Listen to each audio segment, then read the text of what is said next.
Bonjour à tous, bienvenue dans cette première vidéo de découverte du TDD en pratique.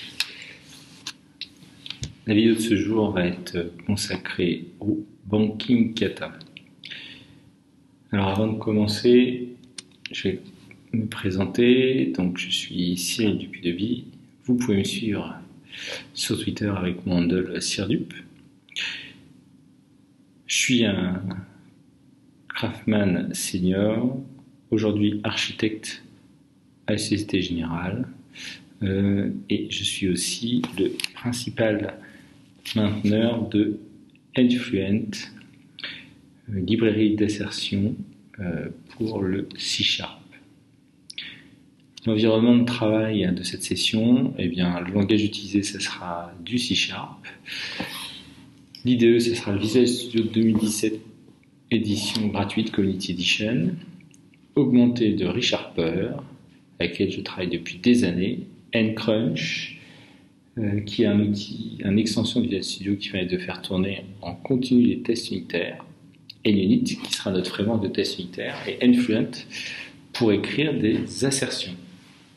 Alors, les objectifs de cette session, eh bien, c'est en tout premier lieu de voir le test-driven développement dans la pratique, à quoi ça ressemble, si vous ne connaissez pas ce que c'est, ou si vous connaissez en théorie mais vous n'avez pas l'occasion de le voir. C'est aussi une occasion de découvrir l'outsiding, qui est une pratique du test-driven development, mais sans l'utilisation de mock, de façon plus légère que d'habitude. Et enfin, si vous connaissez déjà, vous avez peut-être aussi au moins l'occasion de découvrir à quoi ressemble Enfluent et l'intérêt d'utiliser nCrunch dans votre travail de tous les jours. Donc voilà, le sujet d'aujourd'hui, le prétexte de l'exercice, c'est le Banking Kata. Alors vous en trouverez l'énoncé facilement sur Internet. Je vous le rappelle là en quelques mots. Donc l'idée de fond, c'est de découvrir à quoi ressemble le TDD double boucle, c'est-à-dire ou outsiding. Donc en quoi c'est une double boucle? On va commencer en définissant un test d'acceptance qui évidemment va ne pas marcher puisqu'on n'aura rien écrit et qu'on n'aura pas répondu au problème. Le test d'acceptance ne permettra de définir quand on aura résolu l'exercice. Et à partir de ce test d'acceptance, on va écrire au fur et à mesure d'autres tests qui vont nous aider à avancer sur le sujet. Donc ce qui est intéressant là, c'est qu'il y a un certain nombre de contraintes dans cet exercice qui est intéressant parce que ça se rapproche un peu plus de la pratique courante dans laquelle on est amené à travailler dans des environnements de développement qu'on ne maîtrise pas forcément intégralement. Donc voilà, c'est ce que ce kata essaye de capturer et de traduire. Donc le sujet, c'est écrire une classe qui permet de gérer un compte bancaire sur laquelle on peut faire des dépôts et des retraits et sur laquelle on peut générer un relevé.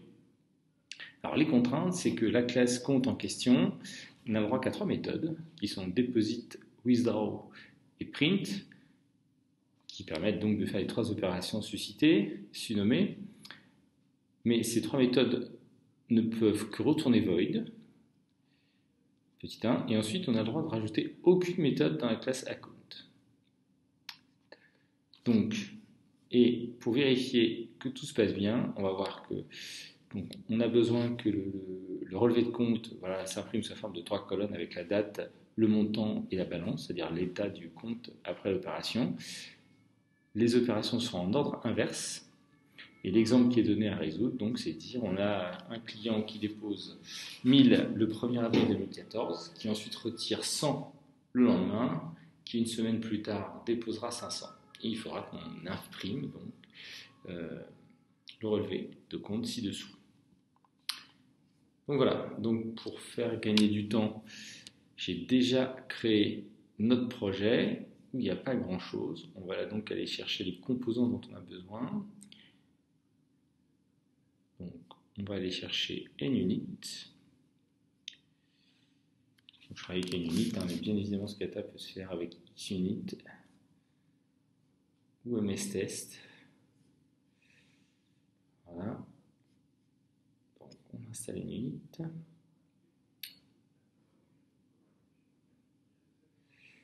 On va se chercher Enfluent et ensuite on sera prêt.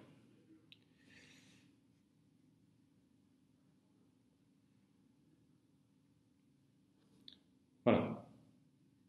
Hop là. Donc, pour l'IDE de Visual Studio, je n'ai pas besoin de le présenter.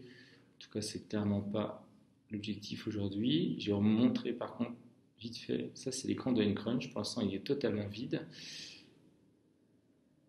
parce qu'il n'y a pas encore de test. On va l'activer parce qu'il n'est pas activé par défaut. Je vous passe les écrans, pas obligé de tout présenter. Donc, tout de suite, on voit en bas à droite un petit voyant qui apparaît avec un petit N pour dire tout va bien. C'est le logo de Ncrunch. Voilà, il est en bleu pour signaler qu'il fonctionne. Et puis il va être vert pour nous dire tout va bien, rouge quand il nous signale qu'il y a des tests qui ne passent pas. Donc aujourd'hui j'ai un programme vide qui ne fait rien. On va commencer à rajouter donc notre test d'acceptance. Je vous propose d'écrire une classe spécifiquement pour cela. Donc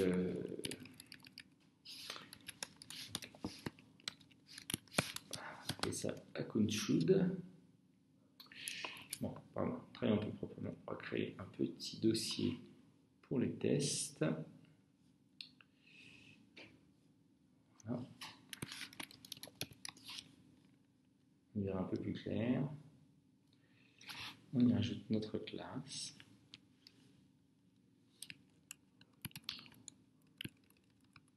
On va passer dans les classes account. Là.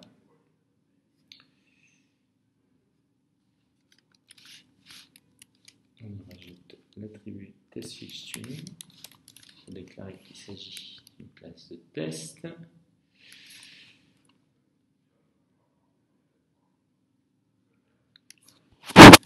On déclare notre test pour dire que ça doit, notre test account doit supporter le use case de démonstration. Alors, on va avoir l'occasion, si on retourne un peu et qu'on voit dans les détails, ça va nous permettre de gérer un certain nombre de contraintes. Cet exercice, on va voir qu'il y a deux contraintes techniques qui vont être intéressantes à traiter. Il y en a une qu'on voit là de façon flagrante qui est la gestion de la date, et une autre contrainte qui est de dire, ce qu'on voit là, qui est de dire le relevé de compte doit être sorti sur la console, ce qui est aussi une contrainte pas forcément facile à tester. Donc ce que je propose, c'est pour l'instant on va mettre de côté le sujet de la date, on va y revenir, c'est-à-dire qu'on va tricher pour la date dans un premier temps, et on verra ensuite, on va traiter l'histoire de la console, et après on viendra pour traiter la date en plus. Donc on va déjà écrire notre test en utilisant une structure de Gherkin classique, un given when z, donc qui est de dire, bon, partant d'un compte,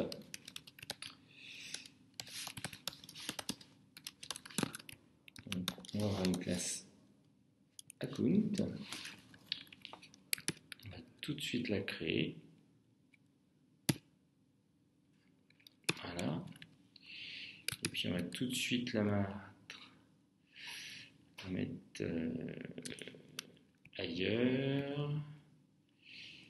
Voilà. On la déplace.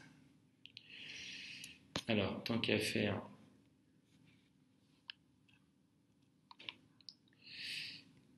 on va la mettre dans le bon namespace. Voilà. Donc voilà, ça c'est ma classe account. Puisqu'on en est là, on va profiter pour dire tout ce qu'elle doit supporter. Donc elle doit supporter une fonction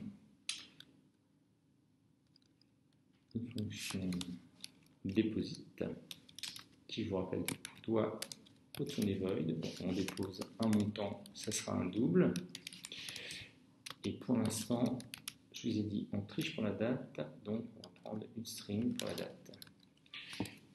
On aura l'occasion d'y revenir. Pour l'instant, on n'incrimine rien. De la même façon, on peut faire un retrait. Pareil avec un montant. toujours une string pour la date.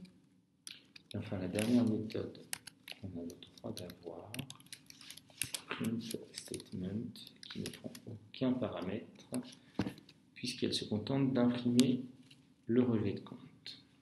Voilà. Bon, ce qu'on voit, c'est que notre projet compile, ça c'est intéressant. Faisons une petite pause ncrunch. Donc, mon petit voyant en bas à droite est vert, pour indiquer que tout se passe bien. Il me signale que j'ai un seul test qui passe. C'est logique que mon test qui passe, parce que pour l'instant, il ne fait pas grand chose d'autre que créer une instance de compte. Donc, tout est vert pour me dire que tout va bien. Enfin, évidemment, il va falloir vite changer ça. Donc, on a dit, ce qu'on veut voir, c'est que quand on fait des opérations qui nous sont données en exemple, eh bien, on nous produit le relevé de compte qui nous intéresse. Donc, on a dit sur MyAccount, eh bien, on va commencer par déposer. On va déposer 1000. On va déposer 1000 et ça sera le 1er avril. Donc, il va être comme ça. Voilà. Ensuite, on va retirer 100 le 2 avril. On va ensuite de nouveau déposer 500 le 10 avril.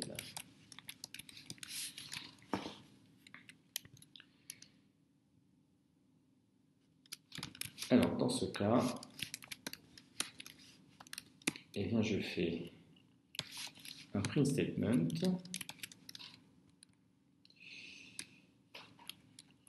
et donc plutôt dans le web, donc il dit je supporte le print statement. Then, alors là pour l'instant, je vais écrire en commentaire parce qu'on ne sait pas le faire. Console doit afficher. Alors le texte qui est ici, voilà. Hop.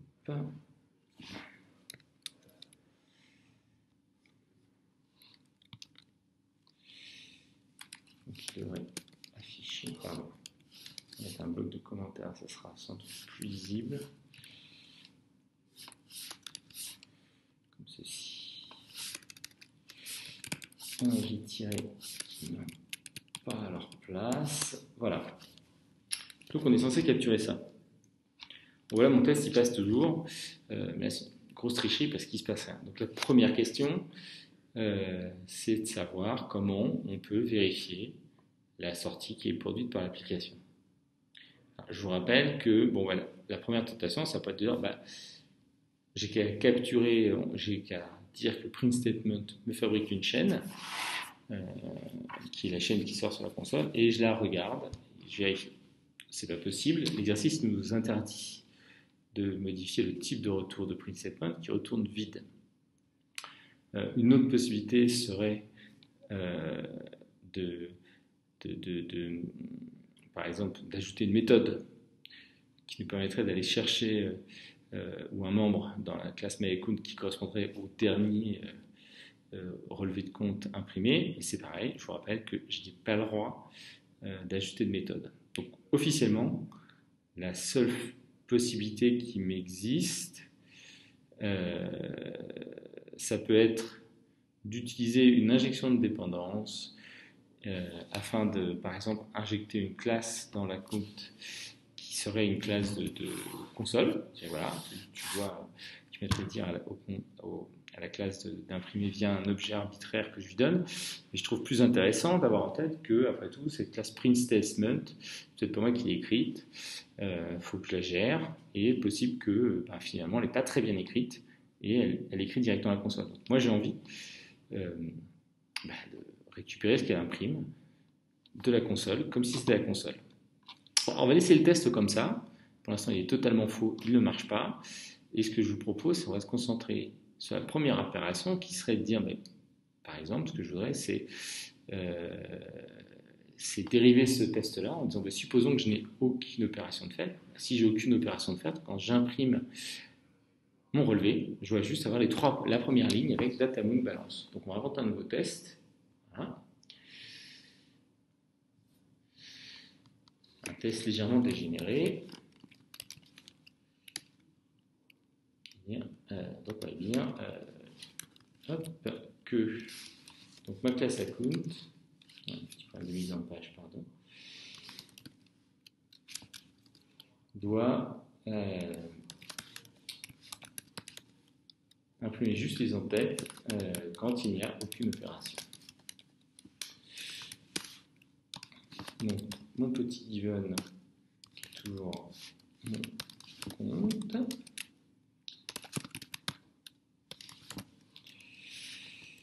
Voilà.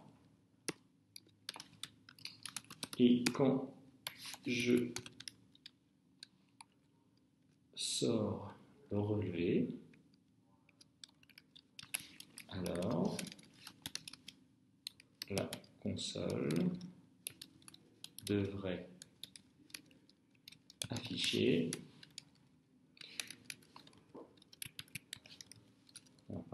date, respecter les consoles, amount et balance.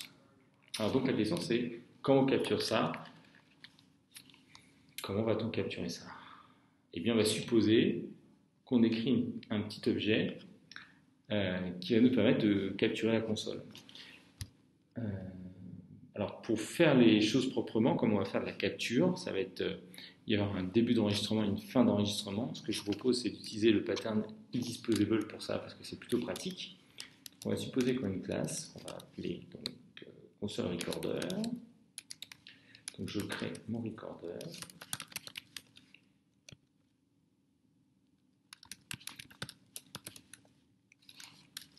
Voilà. On va vite y revenir. On va la laisser là pour le moment, on va travailler dessus. Je vais utiliser le pattern using parce que c'est ce qu'il y a de mieux.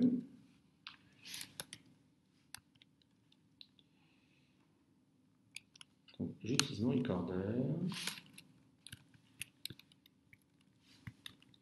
pour enregistrer tout ce qui se passe. Il n'est pas content. Alors pourquoi il n'est pas content? Et parce que comme j'utilise using, il faut que ça implémente isDisposable. Donc là, je vais lui dire que voilà, il m'a fait imaginer automatiquement isDisposable et la méthode. Donc on voit là tout de suite que ncrunch fonctionne en continu. Il fait tourner le test en arrière-plan. Le test échoue parce que j'ai le throw qui est ici. On va y revenir.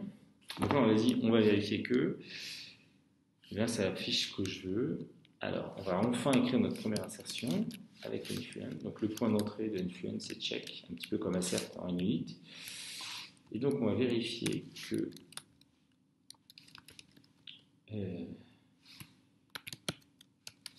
voilà, on va supposer qu'il y a une property qui s'appellera display qui m'affiche ce qui était enregistré.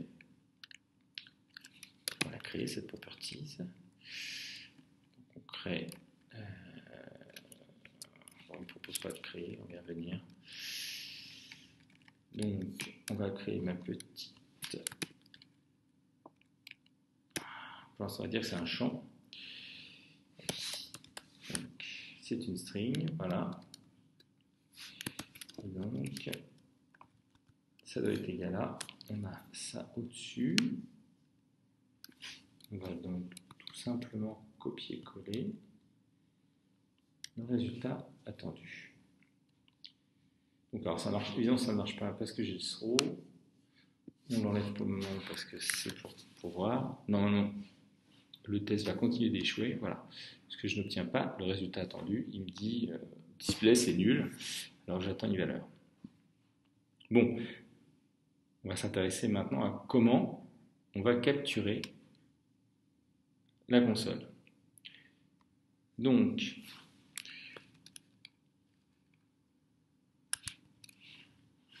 on va ajouter dans le constructeur la séquence d'initialisation.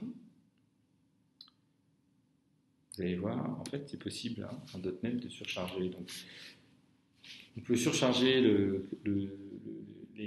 la sortie est représentée sous la forme d'un text writer. Pardon.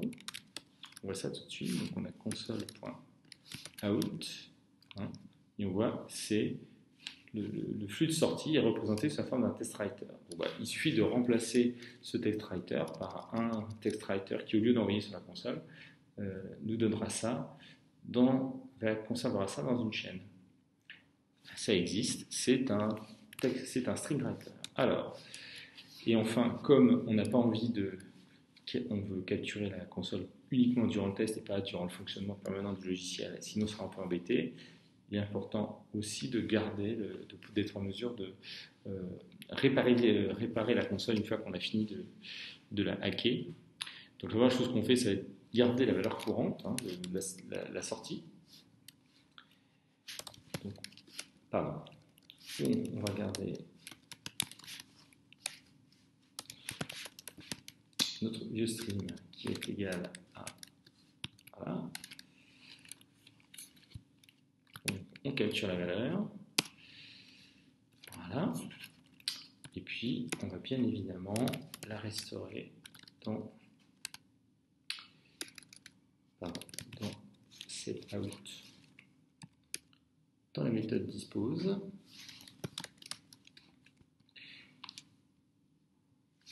Et il va me dire que je peux bien mon code en rendant ça freedomly, donc on va lui faire plaisir tout de suite. Bon, le test il marche toujours, hein. Ça rien de plus qu'avant pour le moment.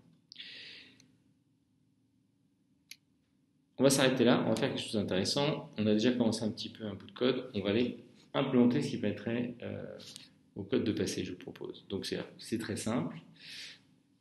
Hein, je vous rappelle, juste ce qu'on veut vérifier dans ce test, c'est que la classe account est en mesure d'imprimer les en-têtes de colonne quand on n'a fait aucune opération. Ça semble simple et ça l'est, donc c'est-à-dire que dans print statement, on a une chose à faire, c'est effectivement écrire sur la console writeline, vas-y, date, montant et la balance. D'ailleurs, on a un petit raccourci pour écrire directement.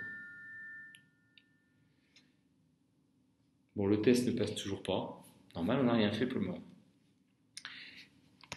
D'ailleurs, si on lance ncrunch, là on voit, sur cette ligne-là, on voit que la console a affiché du texte. Bon, maintenant on va essayer de la capturer. On voit ensuite le message d'erreur, le test a raté.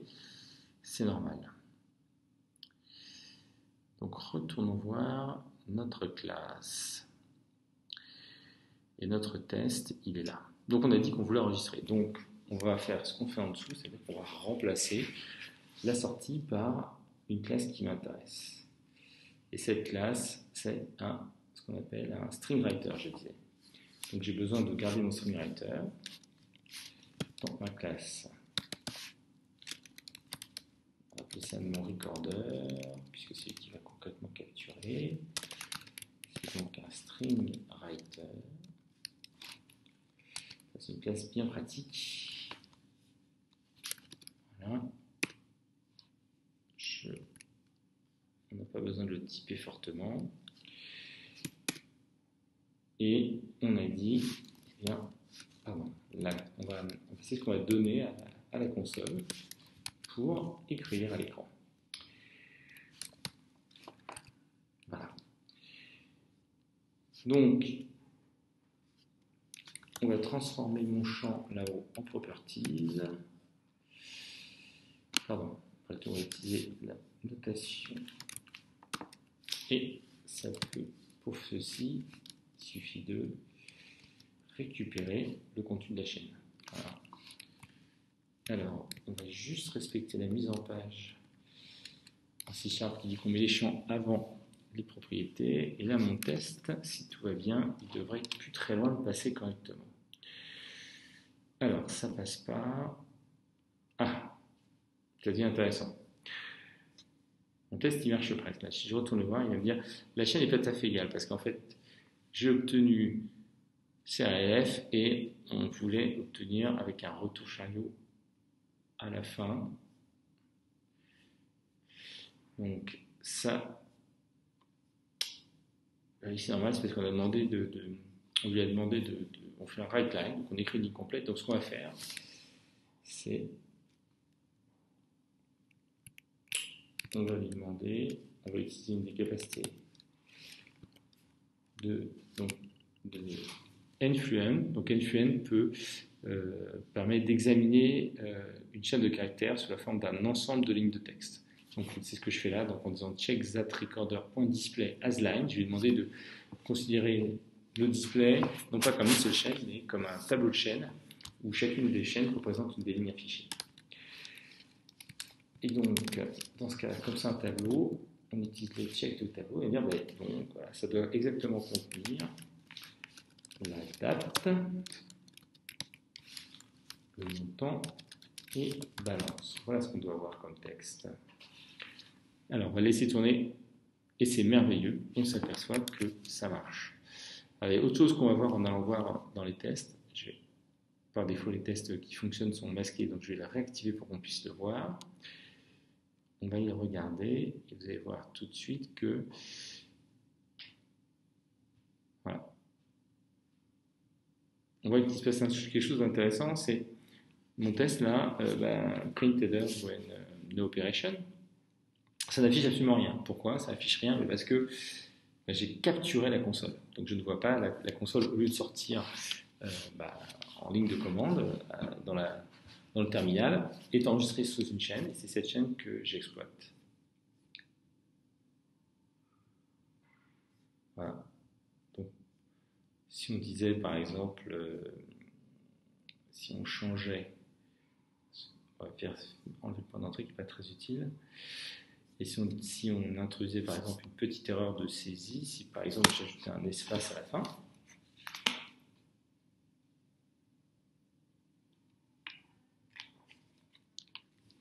on voit que le test passe rouge. Voilà, il est rouge puisque j'ai un écart. On voit bien que dans ma chaîne, là, à la fin, j'ai un espace de trop. On va enlever les tests qui passent, revenir en arrière. Donc là, ça y est, on a un peu construit la base de ce qui était nécessaire. Et ce qui est intéressant, c'est que je n'ai absolument pas eu besoin d'introduire un mock ou d'injecter une abstraction, d'ajouter une abstraction dans le programme. J'ai pu rester le plus simple possible. Il m'a suffi de capturer la console. Donc, je vous ai montré comment le faire en C#. C'est possible dans tous les langages et sur tous les systèmes d'exploitation. Il suffit de regarder comment on peut faire. Ça marche partout. Bon, mais ça c'est très bien. C'est parfait. On va pouvoir commencer à s'intéresser à mon cas du dessus. Donc, ce que je vous propose, plutôt que d'essayer de le résoudre d'un seul coup, on va le faire par étapes. Donc, je vais reprendre. Alors déjà, non, pardon. Première chose, maintenant qu'on a mis en place la capacité d'enregistrer ce qui sortait à l'écran, ce que le logiciel sortait dans la console, on va l'exploiter. Et là où j'avais laissé mon test vide, c'est-à-dire sans test, sans vérification, sans assertion à la fin du code, on va pouvoir en mettre une maintenant. Il suffit d'utiliser mon recorder.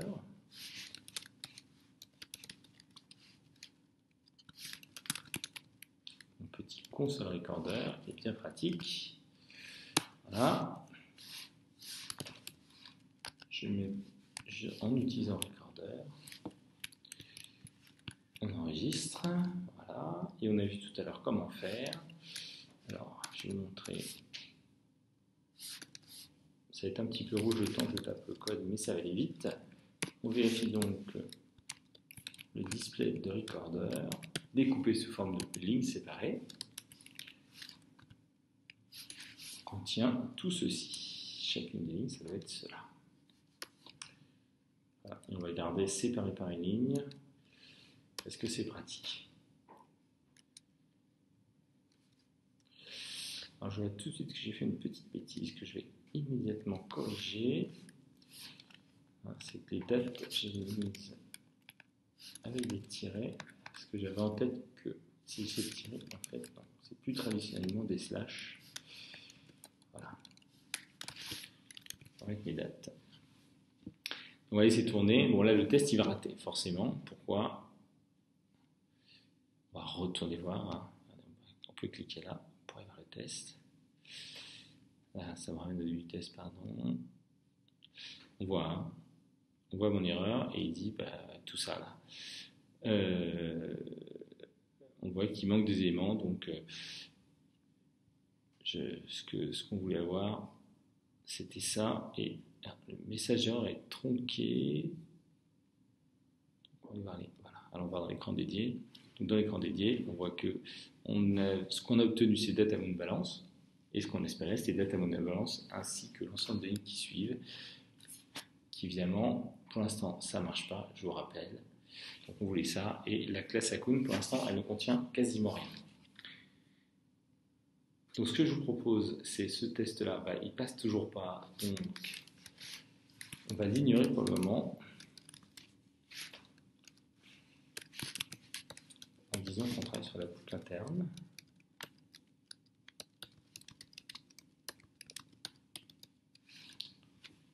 Voilà. Donc là, j'ai introduit une petite erreur, voilà, sur le syntaxe. Pratique aussi, hein, une crunch. Au-delà de faire fonctionner les tests, ça permet de voir aussi très vite quand on a une erreur de syntaxe, tout comme ReSharper. Voilà, donc là c'est bien. Et ce qu'on va faire, c'est on va dupliquer le test pour le simplifier. Voilà. Et ça doit supporter un dépôt. C'est-à-dire que si je me contente de déposer de l'argent, voilà, il n'est plus ignoré ce test, donc de dire je fais ça, dans ce cas-là, je vais obtenir ce résultat-là. Hein. Donc là, j'ai dans mon relevé de compte, je n'ai plus qu'une seule ligne qui date du 1er avril 2014 et qui est la ligne de dépôt. Bien évidemment, ça ne marche pas puisque je n'ai toujours rien fait. Bon, on va commencer cette fois à implémenter ma classe. Donc, qu'est-ce qu'on va avoir besoin? On va avoir besoin de garder le dépôt et la date. Donc, voilà, pour l'instant, on va faire simple. On va garder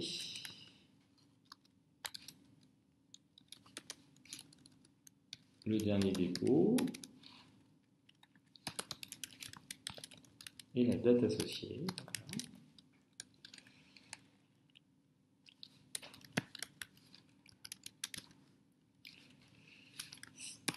On capture les valeurs. C'est du code naïf. On sait bien que ça ne fonctionnera que dans un tout petit temps, mais c'est déjà un début. Ça va permettre de vérifier 2-3 choses. Donc, on va sortir une chaîne. Voilà. On va formater. On va avoir déjà un ensemble de petits détails à régler. Donc, la date, le montant, et en fait, comme c'est un dépôt, on doit mettre 2 fois le montant.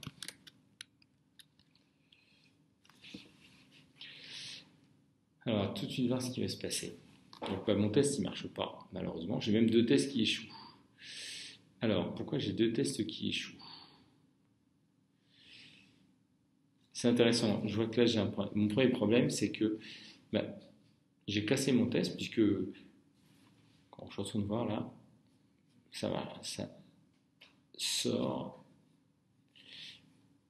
Évidemment, pardon, je retourne voir. Donc, j'ai ce test là qui rate. Parce que ça marche pas bien, on va y revenir. Et j'ai ce test là qui rate. Parce que je sors une ligne de plus, puisque je suis en train de faire mon code. Hein. Dans mon print statement, j'affiche mes en-têtes, ça c'est normal, et j'affiche de façon arbitraire le montant et la date qu'on m'a donné. Si on n'a donné aucun, j'imprime quand même. Alors on va juste temporairement rajouter un petit booléen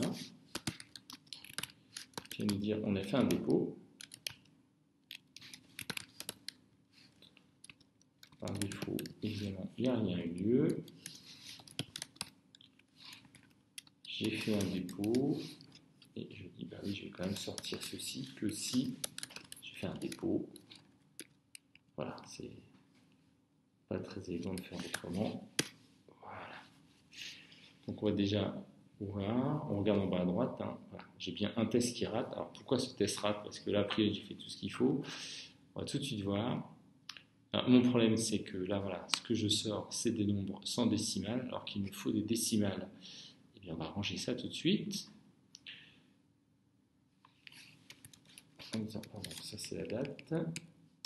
des indicateurs de format, non flottant, avec 2 chiffres après la virgule. Alors, on va voir encore un petit souci.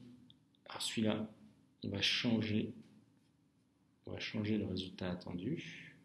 Ce sera facile, pardon. Allons voir le test, c'est plus simple. On voit où il y a le problème, c'est que comme je travaille en français, ça me sort un nombre avec une virgule plutôt qu'un point. Bon, on ne va pas se battre contre les problèmes de local, c'est un sujet intéressant, mais ce n'est pas du tout l'exercice du jour, donc on va revenir plutôt à des virgules. Voilà, et cette fois mon test marche. Bon, puisque j'ai décidé que je travaillerai en français, je mets à jour aussi mon test case initial. Et là, on voit qu'on a quand même déjà fait pas mal de chemin. Ça commence à être intéressant. Bon, qu'est-ce qu'on va faire? C'est simple. On va aller supporter 2 opérations. Voilà.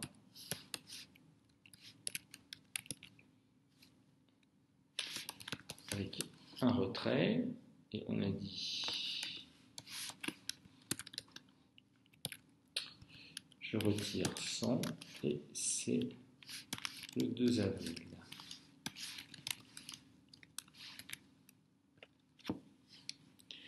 Et cette fois, je m'attends à avoir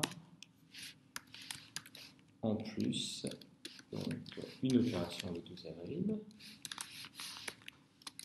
qui va se traduire par un montant négatif et qui va me donner une balance de 900.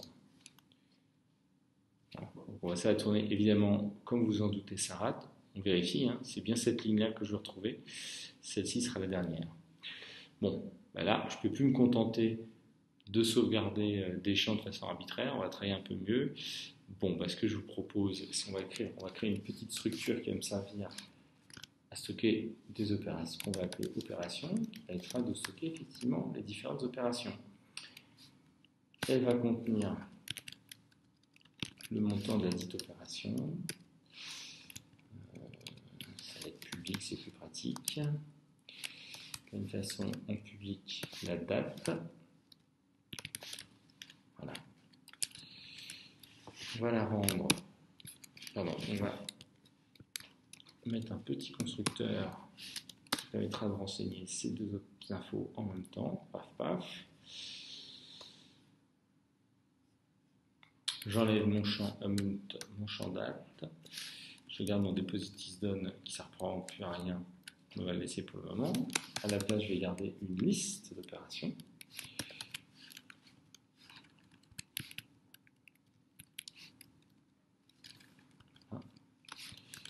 Qu'on va, avec beaucoup d'originalité, appeler opération. Initialiser comme ça, c'est plus pratique. Et là, du coup, on va dire, c'est beaucoup plus simple. Dans ce cas-là, j'ai juste à rajouter dans ma liste d'opérations. Pardon, on avait fait add une nouvelle opération.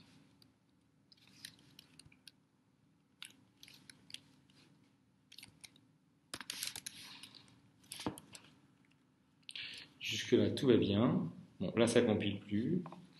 C'est normal. Je ferai référence à des champs qui ne sont plus, donc on va faire toutes les opérations. For each est l'opération parfaite pour ceci. On sort, donc on a dit, on a toujours notre chaîne à 3 zones, 3 colonnes. Donc on se rappelle qu'il faut mettre des informations de format.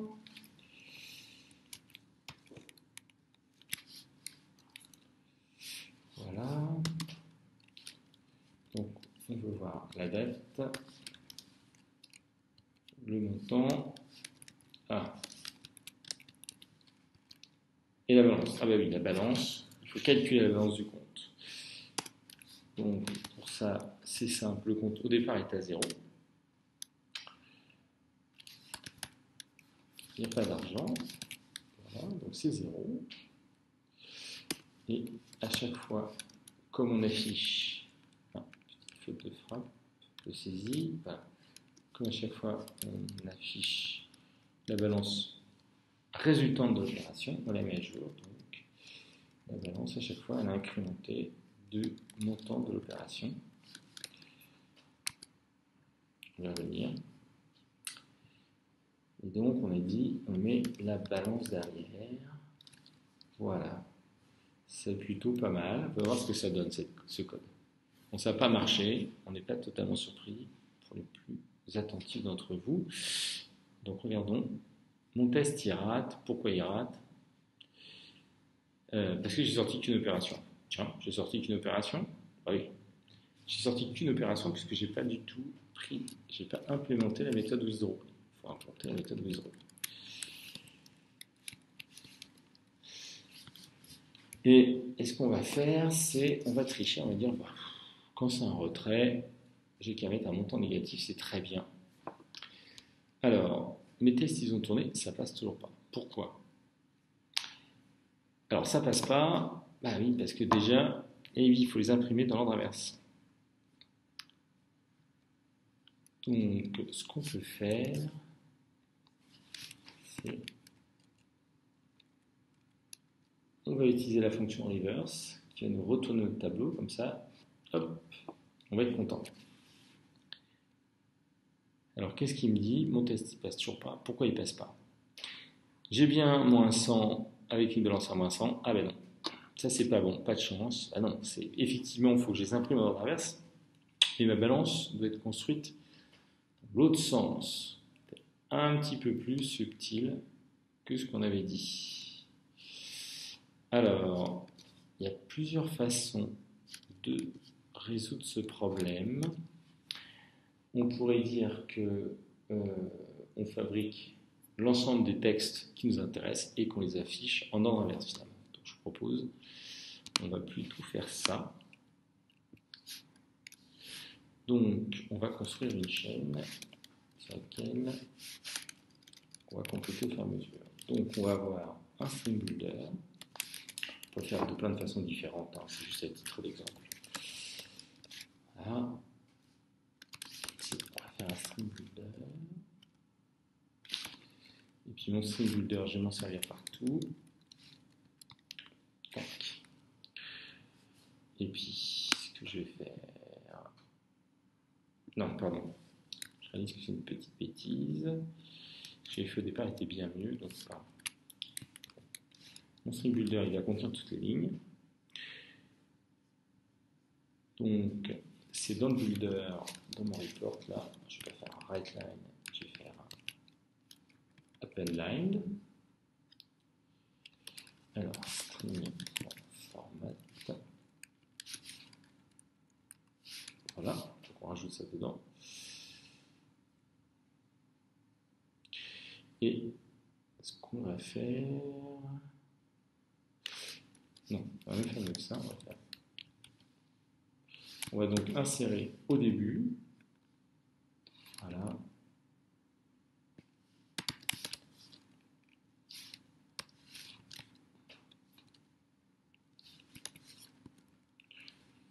voilà, donc je vous réexplique, hein, ce qu'on fait là, c'est qu'on utilise un string builder, et à chaque fois au début de mon string builder, j'ajoute la nouvelle ligne, et je calcule ce qui va me les mettre dans l'ordre inverse, et donc pour terminer, on va écrire en une seule opération l'ensemble de mes lignes. Enfin, là, donc ça ne marche pas, il faut le mettre plutôt ici. Moi, console, on va écrire cette fois-ci report.toString. Alors, comment ça marche? Je vais vous dire, dans ce cas, ça ne va pas marcher. Alors, pourquoi ça ne marche pas? Alors, on y est presque là. On est presque, on va voir tout de suite. En fait, il y a une petite bizarrerie dans l'énoncé, c'est qu'on s'aperçoit qu'il s'attend pour qu'un montant négatif, qu'il n'y ait pas de décimale. Voilà. On va dans l'énoncé, là, on voit là, effectivement, sur le retrait, il ne met pas de décimale. Alors, c'est pas très clair si c'est délibéré ou si c'est accidentel. On peut imaginer que c'est l'exigence, c'est la user story qu'on l'a reçue. Et donc, ce qui peut être intéressant dans ce cas-là, c'est de dire, il s'est passé quelque chose d'un petit peu étrange. On n'était pas clair, donc néanmoins, on va implémenter ce qu'on nous a demandé d'implémenter. Ça va pas être très compliqué. Il va juste falloir traiter spécifiquement le cas où c'est négatif. Et donc on a dit si jamais mon montant est supérieur ou égal à 0, c'est ce qu'on veut faire. Voilà.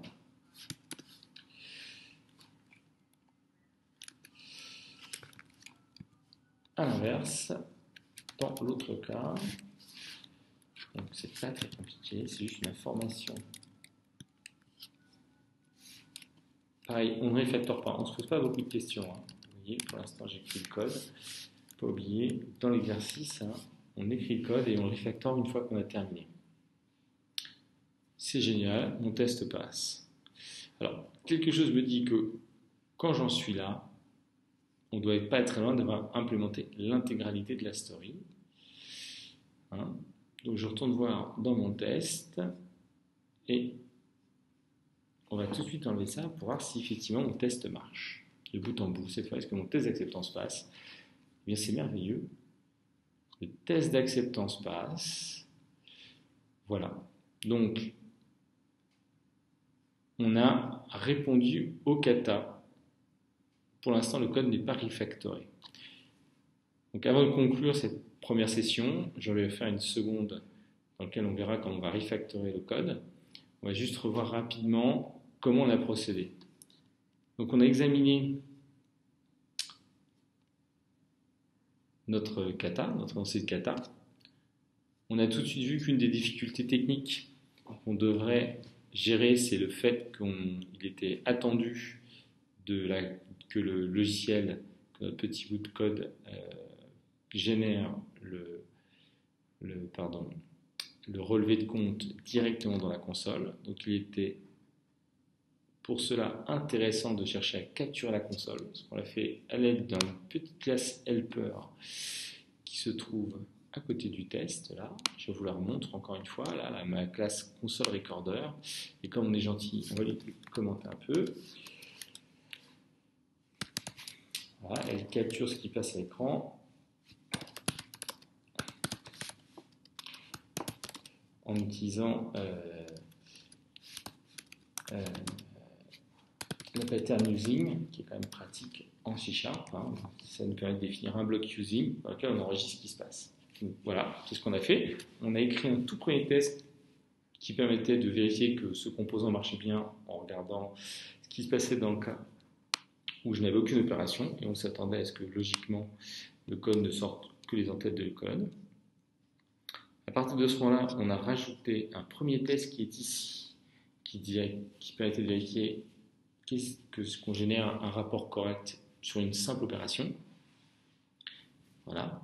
Et puis après, on a vu qu'on était capable de gérer 2 opérations, et on s'est rendu compte que magiquement, la 3e opération, à partir de ce moment-là, fonctionnait correctement. Donc quand on en est là, on pourrait supprimer un certain nombre de tests intermédiaires. Moi, ce que je vous propose, c'est de supprimer ce test-là qui fait un retrait et un dépôt, parce qu'il est similaire au test, juste au test au-dessus.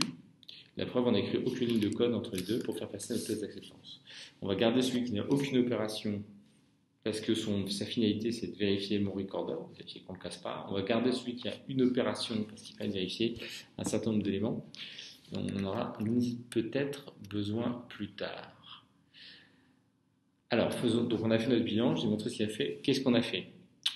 On a donc vu qu'on était capable d'avoir une classe account qui répondait au cahier des charges, à savoir qui comporte 3 méthodes et uniquement 3 méthodes publiques, qui sont déposées, retirées, imprimées, un relevé,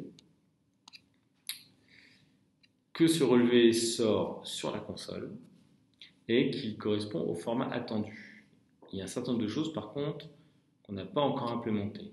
La toute première, c'est que on a triché sur la date, je vous l'avais dit au début. La date, aujourd'hui, est passée en paramètres. C'est pas tellement ce qui se passe. Hein. En général, quand on fait une opération bancaire, la date de l'opération, c'est la date du jour, et on n'a pas la liberté de la placer. Éventuellement, on peut la mettre dans le futur, en tout cas, on ne peut pas la mettre dans le passé. C'est pas logique. Donc, clairement, il y a des choses à faire. On a aussi remarqué, donc là il y a un travail qui reste à faire qui va être l'objet d'une prochaine session, on a aussi remarqué une étrangeté, à savoir que dans l'exemple qui nous était donné quand le montant est négatif, on n'avait pas le même format. Donc ce qu'on va pouvoir faire par exemple, c'est rajouter un petit commentaire pour vérifier avec le product owner si c'est le comportement attendu. Enfin, si c'est plutôt le comportement, si c'est le format attendu dans ce cas. Voilà. Donc sur cette dernière petite opération, voilà, on a notre petit to-do qui va être visible avec Visual Studio. Hop, comme ça, on en a la trace. On pourra se rappeler, garder en tête qu'on a un point à vérifier sur cette bizarrerie. Est-ce qu'il faut rester comme ça ou est-ce qu'on aligne les formats? Donc sur ce, je vous propose d'arrêter cette session et cette vidéo et à bientôt pour la suite de cet exercice.